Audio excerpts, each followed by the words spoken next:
afternoon and Jai Hind everyone. Welcome to another episode of Katha. Today we have Mr. Vishal Kumar with us, CEO of Waste Warriors Society. And sir, with your permission, can we start the podcast? Yes, absolutely. Thank you so much. It's such a pleasure and honor to be here. Thank you, sir. So the most common question for any CEO first, what made you take the leap? What is your origin story like? The first thing that motivated you into this, into environmentalism, into avoiding the conventional form of jobs or research? Right. Uh, yeah, I have a pretty longish response to that, but I'll try to keep it short and brief. Sure, sir. So I was never an environmentalist as such. I didn't have any kind of exposure. I come from a very conservative, business-minded community, and I was one of the first persons to leave my home to go outside the city to study or work later on. Um, so I think traveling on those train journeys from Chennai to Varanasi for 40 hours, just sitting by the door, sitting by the window, looking outside, the ever-changing landscape, the beautiful, countryside that you see when you travel in trains. But when you look down, right, it's a continuous, never-ending trail of trash that you see, and that had a deep, lasting impression on me as I entered into college to study at IIT BHU in this very city of Varanasi. Varanasi. And I think very early on, I started enjoying organizing and mobilizing people, right? I think I just found that I really enjoyed that. Like I didn't enjoy coding as much, or any of those technical things that you teach that you learn in college. But I really enjoyed mobilizing people. I saw that that's something that drove me, that excited me, that got the adrenaline going. And so I think for me, this journey at Waste Warriors was a natural fusion of two of my areas of interest, which one was environmental action and the other was mobilizing people. And I think um, as a young student, I would read tons and tons of books about leadership. There was just something that drew me, like reading, like understanding how the minds of these CEOs worked. What were they going through? How were they thinking? How were they solving problems? So I think even when I started my first job, as a program manager in a small startup in Bangalore, I always operated with the CEO mindset. Like I didn't think or wait for permission. I didn't, operate as an employee. Like I literally put myself in the CEO's shoes and said, if I were the CEO of this organization, how would I want me to work, right? And that's exactly how I operated. So I was literally practicing my muscles, to think like a CEO right from day one of joining formal employment, and actually even prior to that as a student, in terms of organizing and leading multiple teams and organizing multiple initiatives. And one other small insight that I want to share, which is slightly unique, is that uh, growing up, lots of my friends told me that, oh Vishal, you should do your own startup, right? Like you're like a CEO material. You should do a startup, or you should do an MBA. You're a perfect MBA material. Like that's what my friends would tell me. But that's how I also operated. I felt that I had Marwadi blood in me, like which is a Of course. business minded blood. Like you want to do Yeah. that. So I think definitely my genes have a role to play. But the whole idea of starting a business was something that I always looked forward to doing. Yet, when I joined my first job, and this was somebody, and I was working with Vilma Rodriguez, who was the founder and CEO of Sahas and Sahas Zero Waste back then. She had been doing this work for 20 plus years as a woman. Doing that kind of work in waste for 2 decades was just really hard to fathom how challenging it would have been for her. And I could see that in a few years she's going to retire, right? She can't continue for too long, and I've just started my career. So somewhere my perspective shifted from always thinking about starting my own organization to continuing the legacy of an organization that somebody else has already started, where I feel at home, where I feel the values are aligned. And my dream was to be the CEO of that organization after she, moved on from that organization. But life had other plans for me, and eventually I actually got an opportunity to be a non-founding CEO at Waste Warriors right in the middle of COVID pandemic when the previous CEO quit. So between the first and second wave is when I got the opportunity to join Waste Warriors. And most people actually don't know this about me, that I'm not the founder of Waste Yeah. Warriors. I haven't founded a single entity at this point. But I have been a non-founding CEO of Waste Warriors for the last 5 years. And I think it's equally or more rewarding to adopt someone else's baby and make it your own. It must have been really difficult because I know talking about CEO material, people who are built like that, people who do not follow the conventional methods, which is actually inspiring. Right now, it's a trend now. People talk about it all over social media. It must have been difficult for you to still not listen to others. What kept you going? I think the transition point for me was, after graduating from BHU in 2016, I had a campus placement offer which was paying reasonably well. My father was doing two jobs then; he was planning to quit one after I took up that job. Um, and I think about 2 weeks before I was supposed to join, I just felt this strong urge, that I need to protect that inner voice, in my head, like that's whispering to me that, Vishal, you need to experiment.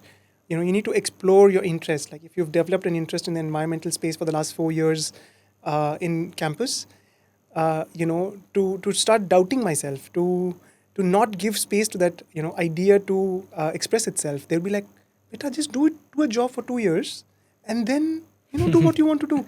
Right? It's just the trap that you fall into, and once you're into that trap, then it's really hard to get out of it. And I'd seen many people who do this for 20 years and then realize that, oh, I want to transition to the something more meaningful. So I think that decision of not consulting my parents at that point came from a deep sense of trust in myself, and the fact that I had a stable home, that my family wouldn't be on the streets if I didn't have a job. So I think that, again, I'm very grateful that I was in that situation to be able to do that. And it wasn't easy because for the next 45 days, I didn't have a job. When all my friends started earning money and they started getting their first salaries, and I was still at home, jobless, looking for a job in the environmental sector, in the waste sector.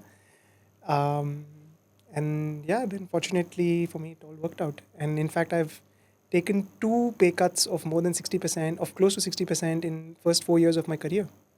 So I think every CEO, every leader like you has to have a little hint of rebellion because Yes. then it doesn't work out. I You think so. I think so. Because if you conform to existing norms and standards or wait for approval of somebody to do something, then you're not going to be able to live a full life. I think at some point you are going to ruffle some feathers, and if you're not doing that, then you're not doing something right. So you're bachelor's and master's in material science Material. and technology, but then you're working in environmentalism. Yes. That is a great proof of that. Even Mark Zuckerberg did not study what he was in Harvard for. Right. He studies something entirely different. Right. Yeah. So I think I mean the thing is, today's world, like you go to any IIT in the country, which are supposed to be the top institutions in the country, no matter what course anybody's studying, be it pharmacy, be it biomechanical, biotechnology, or whatever it is, everybody is getting it, whether coding or business analytics. So it's literally become, it's immaterial what course they're studying, because the jobs are just in AI and, tech and coding and business analytics. For me, interestingly, there is a very strong link actually between material science and environmental work that I do today, because it's actually the work of material scientists when they designed materials. Not even once in 5 years of course was a seed sown in my head that when you're designing these materials, start thinking about the end of life of this material. Now, if you've designed this mic for a particular purpose and there's a material used in this mic, right? What happens when this mic, reaches its end of life? How does that material disintegrate and get back into the environment or gets recycled? So the thought itself was not sown, in people who are designing materials, because based on materials you design products, based on products you design service delivery, and that's what ends up as waste. So it's actually, all the way back for me, A where complete material trail science, of carbon exactly, footprint. material science is very closely linked to, the problem of waste that we're actually trying to solve, because we're designing materials that are designed for non-recyclability. They are designed for the dump, and that's why we have dump sites. So yeah, The smallest half lives of elements. absolutely. That. Correct. So, out of 8 years of your career, 8 years of experience, what's that one achievement, like one thing really close to your heart, one project, one achievement that you're personally proud of? I mean, there's actually so many things that's happened along the way. I know, right? There It's in eight it's years. it's Imagine. yeah, it's pretty tricky to pick one, but I think one thing that comes on top of my mind is what we've been able to do with rural women in the outskirts of Jim Corbett Tiger Reserve, and we have built a model called the Paryavaran Sakhi model, where we have about 30 women from villages outside the Jim Corbett Tiger Reserve, where they are actually mobilized as entrepreneurs to offer waste collection services to the villages. And typically this kind of work is not very easy for women to do, and of diverse women to do. You have women who are upper caste and lower caste. You have women who are highly educated, who are uneducated, some who are good, well-to-do, and some who are actually making ends meet through the income they make from this work that they do. And they all work together as one cohesive unit, and they have so much fun in doing this work that they do. And I think to be able to provide them that platform and opportunity to discover that sense of agency, discover the sense of identity in this work, that sometimes they tell me Sunday क्यों आ जाता है like हमें तो बहुत मज़ा आता है काम करने में. So I think just that spirit that you see in them, and to be able to unlock that opportunity for them, I think we're very grateful to be able to do that. And I think there's still a long way to go for us in empowering them further, because they deserve a lot more appreciation, recognition, and they need to scale a lot more, going forward. But yes. So I think from the start of this podcast to till now, I think your work is way more diversified than I thought.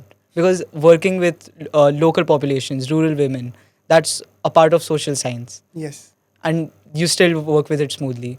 Actually, how did you come up with that? Working with local populations, convincing them, making awareness.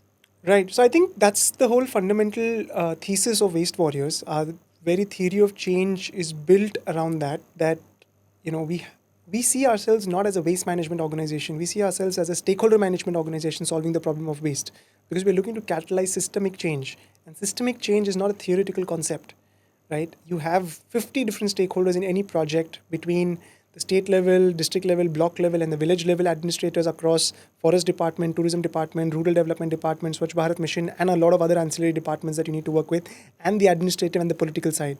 So you can imagine this matrix of complicated stakeholders that you need to engage with, along with local communities, local yuva mandals, mahila mandals, market associations, and then the individual households and the tourists to visit these areas that we operate in, because we work in primarily eco-sensitive areas, which are tourist areas in the Uttarakhand and Himachal, in Western Himalayas. So, our model is built. So lots of people ask me, Vishal, what is the innovation in the work that you do? What is the product that you make out of waste, or what is that AI element, in your solution? And actually, there is none of that. Like, our solution is designed around social engineering, around social innovation, around getting different groups of people to come together and actually work together to solve a problem. And that is not easy, because everybody has their own vested interest. So we engage closely with communities, with local governments, and set up local entrepreneurs. While we remain a not-for-profit organization, we believe that the service delivery of waste management should be a for-profit entity. And therefore, we enable local entrepreneurs. Like, we have lots of local youth who we've enabled into entrepreneurs who are offering waste collection and management services. We have local women, like I just told you about the Paryavaran Sakhi model, who have now become a collective of entrepreneurs. So I think there's a very vast, diverse set of stakeholders that we engage with to solve this problem of waste. And in addition to actually solving the problem of waste, there's a couple of other movements that we're trying to build. One of them is very significant. It's called YUVA, Youth United for Waste and Climate Action, where we are mobilizing youth to start their climate journeys. So it's a movement where more than 2,000 youth in the last year and a half have taken climate actions in Uttarakhand and Himachal, specifically Dehradun and Dharamshala. And many of them have gone on to take multiple climate actions, beyond, once they've started on that journey. And the other movement that we're trying to build is around responsible tourism, right? How can you be responsible tourist when you travel to any tourist site in the country? Like, how do you not go there with an extractive mindset? Like, what can I get from this site? And at least take out 30 minutes of time when you travel for little acts of kindness for the place and the people that you're going to. right? So that's the responsible tourism movement that we're trying to build. And at a fundamental level is about how do you be an active citizen, right? Not just a consumer of goods, but an actual active citizen that lives in a thriving community and has a voice and has cares about the place and the people that they're living on. So waste warriors have come across local taboos, local communities, societies, and breaking their biases to come together and work together. And above all that, combating tourism as well, because well, tourism is one of the main reasons of pollution in Yes. places. So how does that work? Tourism and pollution, combating that. How does that work? I mean, it's really hard managing tourists, Of but course. engaging with the tourism industry stakeholders. Like for example, in Dharamshala in Himachal, we're doing a pilot called Eco Dan, right? Ecological Dan, and the idea is any tourist that comes to Dharamshala, how do you reduce the barrier for those tourists who are conscious to take environmental action when they travel? For little acts of kindness for Dharamshala and the people there. So we've actually enabled the entire ecosystem that the tourists engage with. All the taxi unions, all the taxi operators will have a QR code of and an awareness messaging of waste warriors. Most of the cafes and hostels and homestays, have the messaging of this ecodan model that we're trying to build. Bus stands have it. All the stakeholders that the tourists actually engage with, and all public places we've done, massive art, 3D art installations, that attract eyeballs that people click pictures with. But there's also like a QR code that links to this whole chatbot that we've built for building this responsible tourism movement. So it's a pilot that we're doing where this entire ecosystem where every hotel you walk into, you see the same messaging. You're told the same way that oh, we care about Dharamshala. We're proud about Dharamshala being very clean. Like we want you to be part of that journey. So that's the movement that we're trying to build with tourists by engaging with the tourism stakeholders and using technology and storytelling to do that. So storytelling, technology, and all of those messages. The very core of that is simple kindness, simple Yes, empathy in people. absolutely, absolutely. That's I think just that's the noble. essence That's of it. great. Little acts of kindness can go a long way. That's just. I'm not just to not come across as overglazing here, but I think that's really noble. That's a very noble act, enlightening empathy in people. Yeah, because I think once people experience that,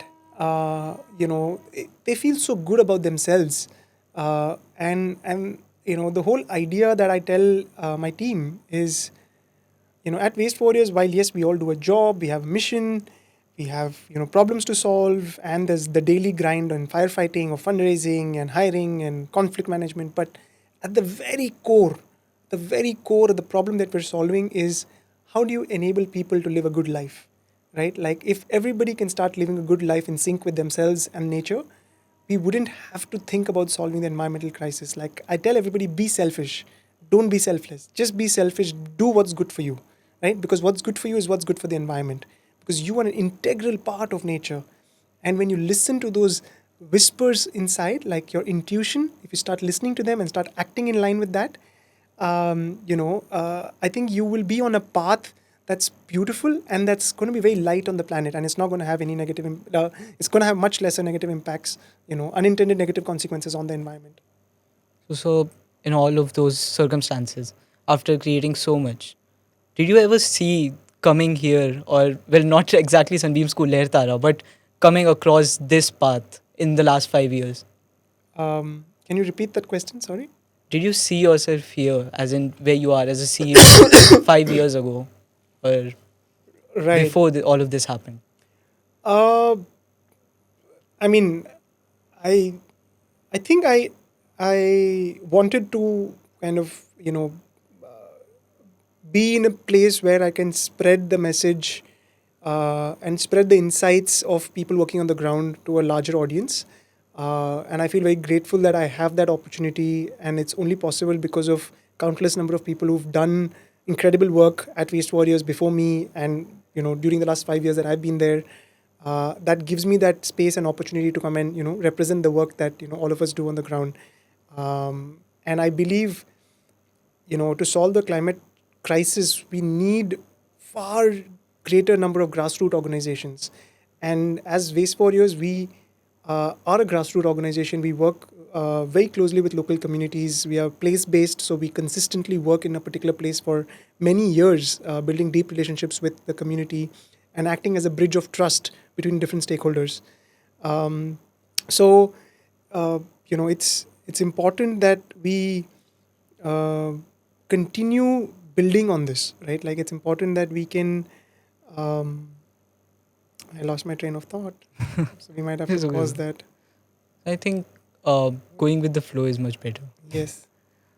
All right. So before we continue, just an honorable mention that Sir also got the Keeling Curve Prize in 2023 to Waste Warriors, and that's just amazing because an international prize, Yeah.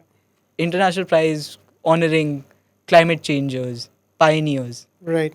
all coming from simple kindness in villages from Indian Himalayan regions. That's just amazing. Yeah, I think it was a light bulb moment for Waste Warriors when we got selected for the Keeling Curve Prize as one of the top 10 solutions mitigating global warming and climate change. And the category was also, I think, social and behavior change category. So I think that was, it gave us a great platform because we'd been doing that work for 10 years by then. And to get that recognition, that grassroots work, community driven work can actually lead to, such recognition for was very encouraging and continues to fuel our belief that we need to do this grassroots work. And as a grassroots organization, sometimes we actually end up just focusing on doing the work and not showing or talking about the work. So we like to build that balance at Waste Warriors that the core 80% of our time goes in doing the work, but we do take out conscious amount of time to actually talk about the work, to actually show the work, because the showing of the doing is also equally important to inspire more people. Otherwise, we'd end up doing ourselves consistently for a very long time.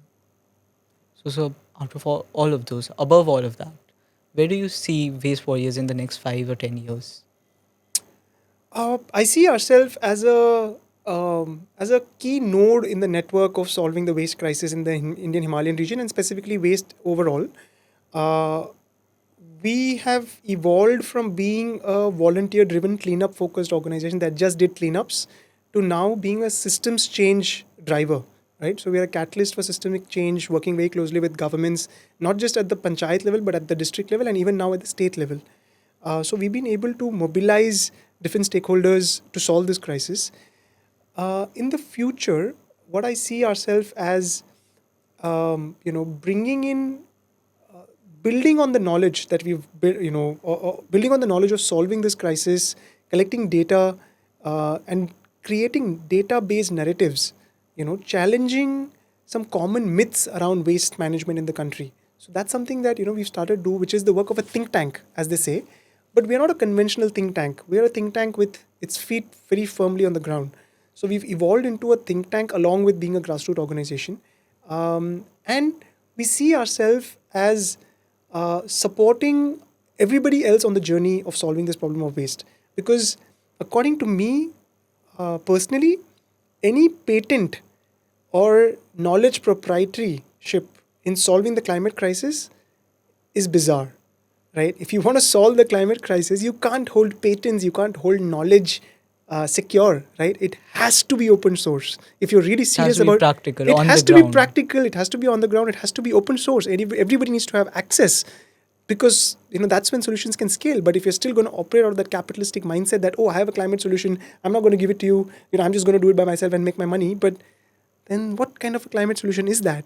So as a result, what we're doing is we're also building this knowledge base and knowledge platform, like a wiki for waste of sorts, where anybody in the country who wants to learn anything about waste, practical tips, practical frameworks, practical templates, and handholding of those templates is something that we're aspiring to do in the next few years.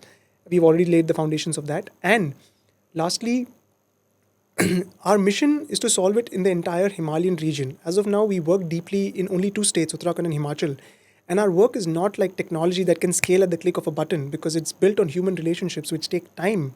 You need to invest in them, and it takes a lot of effort to build those relationships. So we are focused on going deeper in Uttarakhand and Himachal, but the learnings that surface from these interventions is something that we want to scale across the entire Himalayan region. So we've set up an ecosystem partnerships team where where the vision is very simple, that if there's anybody in the Himalayan region doing any good work to solve the problem of waste, they're a waste warrior, right? It doesn't matter which organization they represent. And if they're a waste warrior, how can we enable them? How can we support them in any way, right? Be it fundraising, be it compliances, be it hiring, be it program design, program strategy, or anything of that sort. So if a single founder fails because they are not able to raise money, uh, that for me is a big failure for waste warriors. So it is a part of our mission to support these entrepreneurs, social entrepreneurs in Uttarakhand and in the entire Himalayan region, especially those who are solving the problem of waste. Also, I'm so glad you mentioned capitalism, because I just think the idea that a person could sit at a table far from Himalaya, far from Rishikesh, and any other place in the Indian Himalayan region, sitting at a table and could just sign a patent and say, "I've got it done," but that just cannot work in the real world. Yeah, absolutely. You hit the nail on the head that it's just not possible. Like, I think we're so used to being in controlled environments, right? In our AC cars, AC buildings, AC homes, everything is such a controlled environment that we really don't know what's happening out there. I think the rural people and also a lot of other grassroots organizations actually spend a lot of time in uncontrolled environments, which is natural environments, right? You don't really try to control everything. And the minute you start giving up control, that's when capitalists really start to freak out, right? Like they start to sweat, like, oh, I need it to be in my control. And that's why there's this top-down narrative, there's whole extractive narrative, lack of trust, in grassroots organizations and grassroots leaders. So I think it's really important to flip that power balance and, really empower people on the ground to, make those decisions for themselves in terms of, which problems they want to solve, how they want to solve it, and not hide behind patents. And unfortunately, that's how the funding pattern is. But we're trying to challenge that in any way that we can as waste warriors. I feel that your welfare work is also kind of a rebellion to how crony capitalism works in the contemporary Yeah, world it's right kind now. of like Robin Hood, right? You get money. Exactly. You get money from Actually, sir, you get money from people who have the money to do the work that you want to do. actually, sir, you won't believe it, but when I was reading about you, I noted down a few things about you, and then there was this one pointer: is he a Robin Hood? Yeah, Because your work really looked like it is completely. It's not completely against the government, but it does not align with their pattern. Their pattern just cannot work, and yeah, your pattern works too well to be aligned with their pattern. exactly. But that's the thing, right? You realize that there's no perfect solution, right? There's no ideal world that you can live in. So we actually work very closely with the government. We see ourselves as an extension also in terms of supporting the government, but it's a double-edged sword. Of Working course, closely of with the course. government, we work closely with local entrepreneurs, which is also not easy because they also sometimes don't have professionalism. And we work with local communities who also have vested interest. The loudest voices actually in the communities are people who have vested interest, and people who are genuine actually like to stay quiet. And that's why at Waste Warriors I always tell people and everybody I meet, stop the bad and spread the good. So if you hear something, or you see something that's not good, that's not right, just don't spread like wildfire. Talk to the concerned people and address it. But if you see something good, and this is very important, like this is one message that I want people to take. If you see something good, if you experience something good, talk about it, share about it, spread the word. Because when we hear good things, we will tell it to one person. We hear some gossip, we will tell to 10 people. And imagine that wildfire, how that spreads. We really need to flip, and that's why the world is such a toxic place right now, because we're not sharing the good. So, let's spread the good that we feel. And, working with all these stakeholders, there's also a lot of good in all of these stakeholders. And that's what we focus on. That's what we try to build more. Because when you appreciate good, you get more good. Of course, sir. And also, I think we are passing the time limit, but Sure. till now we have only talked about Waste Warriors as an organization. Right now, I have around, I think, exactly 4 questions lined up in rapid fire. Sure. So the rules are that only 1 word or 2 word answers, Okay. and questions will be very short. A time limit of 5 seconds for the answer. Oh my God. It will not be timed really, Okay. but you Sure, get the sure. idea, of Okay. course. Okay. My BP is shooting high, but go ahead. There's a silver lining that these questions won't be about the company, because of course I'm not really an interviewer. So Got it. these will be about you or your Sure. personal interest. First rapid fire question: your favorite superhero or a fictional idol you have looked up to? Fictional. Harry Potter. Harry Potter, of course. Number two, one thing you hate about the world. That's something you'd like to change. The clock's We, we ticking. we Man. don't talk about good enough. We don't talk about good. Of your last message, of Yes. course. Yes. Then, third question. You're back into Varanasi. You studied for college here, IIT BHU. What's your favorite place in Varanasi? My God. Limdi Corner. Sorry. Limdi Corner. There's a Limdi hostel in BHU, and you just go there and sit and have chai there. Oh, of course. BHU has many good places. Yes. Many. Then last question. One thing you have liked about Sunbeam Lahartara till now? Everything. I have to be Everything. honest. Like, I have been floored and super impressed with everything that I've seen. And I think one thing that stands out for me is, the warmth of every single person that I've engaged with. And you can't get that kind of warmth, if people think of this just as a job that gives salary. I think these are people, who feel safe and secure, and the organization has been able to build a culture around that. Everybody that I met is so warm and so nice, and it's that experience that fills your heart with joy, because we go for many events, and we're hosted by many people, but it's not often that you come across this level of warmth and genuinity from every single person that we've engaged with. So I think, yeah, big kudos to everybody at Sunbeam to build the culture, especially the leaders and the founders and the trustees, and the teachers and the students and the support staff, everybody, to be able to hold and live up to that culture of spreading those little acts of kindness. Thank you so much. So that's it felt like a personal compliment even for the school. Thank you so much. Thank you. I think with that we can close this episode of Katha and we'll see you again. Thank you so much. Thank you sir, so for much. coming. Thank you so It was such a pleasure.